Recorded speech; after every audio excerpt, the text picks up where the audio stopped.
नमस्कार दोस्तों, मैं राजीव गायवाला। दोपहर का लगभग 12:45 हो चुका है। आज थोड़ा धूप जो है ना दिखाई दिया, इस तरह से देखिए। लेकिन धूप से कुछ होने वाला है नहीं, अभी ठंड बरकरार है क्योंकि हवा उतना ही चल रहा है ज़ोर में। ये देखिए, हवा जो है ना इतना ही ज़ोर चल रहा है। मेरे पास अभी फ़िलहाल 3 गाय है, ठीक है, और एक परिया है। और ये 3 गाय रखेंगे हर हमेशा। उसके बाद अभी देखेंगे, थोड़ा पैसा वैसा होगा तो एक गाय खरीद करके लाएंगे। उसको मैं सिर्फ 8,500 रुपये में बेच दिया था, क्योंकि उसको क्या आदत था, जैसे दूध थोड़ा सा ज़्यादा हुआ, मान लीजिए 6 लीटर 8 लीटर जैसे हुआ तो बीमार पड़ जाती थी। खाना पीना छोड़ देती थी, फिर 1 महीना 2 महीना मतलब वही 50 ग्राम 100 ग्राम होने लगा। इसके लिए जो है ना, वैसे तो मैं बकैन ही लाया था। उसे बोलते थे बियाई थी जब उसको 14-15 लीटर दूध होता था। पर एक आदत उसमें ज़्यादा ख़राब था, क्योंकि दूध दूहते दूहते कभी कभी ऐसा लात मारती थी कि आपको मालूम ही नहीं पड़ेगा कब का लात मार दिया।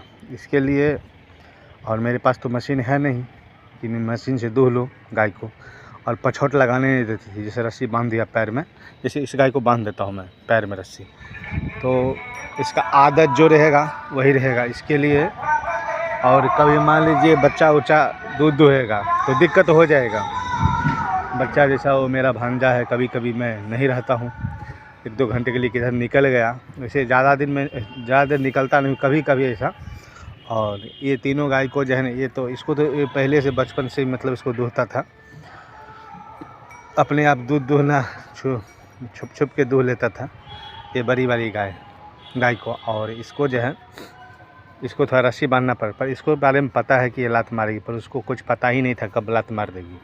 उसके लिए दिक्कत था, ठीक है।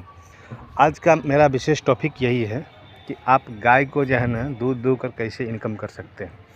इसके लिए पर्याप्त मात्रा में आपको जो है ना कम से कम 10, हमारे यहाँ पे बिहार में कट्ठा बोलता है, आप बिस्वा बोलेंगे, 10 बिस्वा जो है ना ज़मीन चाहिए। जो 5 बिस्वा का 1 टुकड़ा और 5 बिस्वा का 1 टुकड़ा, जैसे मान लीजिए 2 टुकड़ा ज़मीन होना चाहिए, रोड के साइड में होना चाहिए।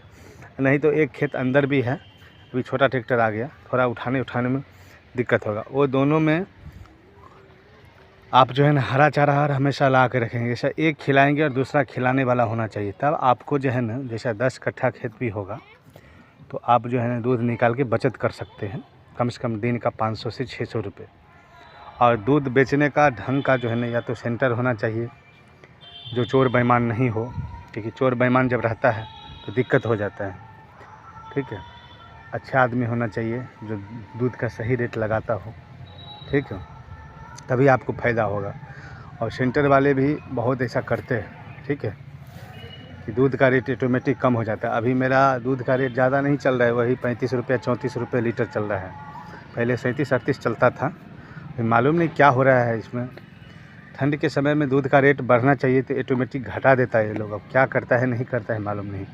इसके लिए विशेषकर सरकार को भी ध्यान रखना चाहिए ये सब चीज़ पे, कि आप जो है ना सेंटर पे आकर के 8 दिन 10 दिन पे चेक करो कि मशीन के साथ छेड़खानी तो नहीं किया है। क्योंकि किसान को जब घाटा लगता है तो उकच करके किसान जो है ना गाय भैंस को बेच देता है, ठीक है। तो मेरे को तो घाटा क्या लगेगा, भगवान सब देखने वाले हैं, ऊपर में सब बैठे हुए हैं, जो जैसा करेगा वो वैसा भरेगा, ठीक है। और ऐसा जो है मान लीजिए घाटा लगाने के चक्कर में सब रहता है। आपको जो है ना दूसरा कोई भी किसी को भी अपना बात मत बताया करिए, क्योंकि अपना बात अगर बता देंगे तो आपको जो है ना आपके पीछे पड़ जाएगा और आपको जो है ना बर्बाद करके रख देगा। ये मत बताइएगा आपके पास कोई चीज़ का कमी है। जैसे कमी बताएंगे वो आपको सिर्फ चोरी करेगा आदमी जो है ना, दुनिया में कोई भी हो। इसलिए मैं यूट्यूब पे आप लोगों को ऐसा बता रहा हूँ कि ऐसा बिल्कुल ही नहीं करें किसी के लिए, ठीक है। अपने बात जो आप लोग देखते रहे, अच्छे से वीडियो देखते रहे छुप छुप के, और इसलिए बता रहा हूँ मैं कि आप जो है ना अपना बात मत बताया करें। अभी मान लिए 34-35 रुपये लीटर पड़ रहा है दूध, और 30-32 रुपये किलो दाना है, ठीक है। दाना भी 30-32 रुपये है। फिर मैं चारे का नहीं जोड़ता हूँ, क्योंकि चारे मान लीजिए एक बार में 5-10 हज़ार का ख़रीद लिया तो वो चलते रहता है, 2-3 महीना निकल जाता है, तो उसमें समझ लिए वही 1000-2000 का महीना चारे में। मेन होता है दाने का जो फीड होता है, मान लीजिए चोकर हो गया, सुपर हो गया, दाना हो गया, खल हो गया, उसमें पैसा ज़्यादा लगता है। इसके लिए उसको जोड़ना पड़ेगा। और इसके लिए हरा चारा अगर आपको रहेगा तो दाना का बहुत ही ज़्यादा बचत होता है उसमें।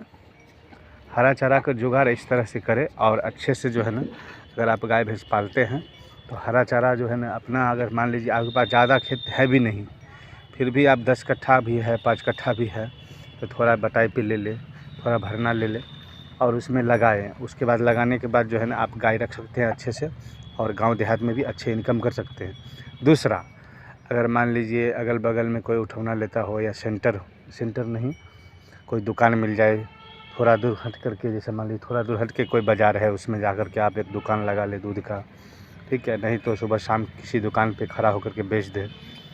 और रोकड़ा पैसा जैसा मेरे पास अभी आता है तो रोज़ का 500-600 रुपये, 700 रुपये, 1000 रुपये मान लीजिए इनकम में कर लेता। क्योंकि मान लीजिए अगर हमारे पास पैसा है तो मैं अपने दाम से चोकर सुपर खरीदूँगा, अगर पैसा नहीं है तो किधर से आप खरीदेंगे।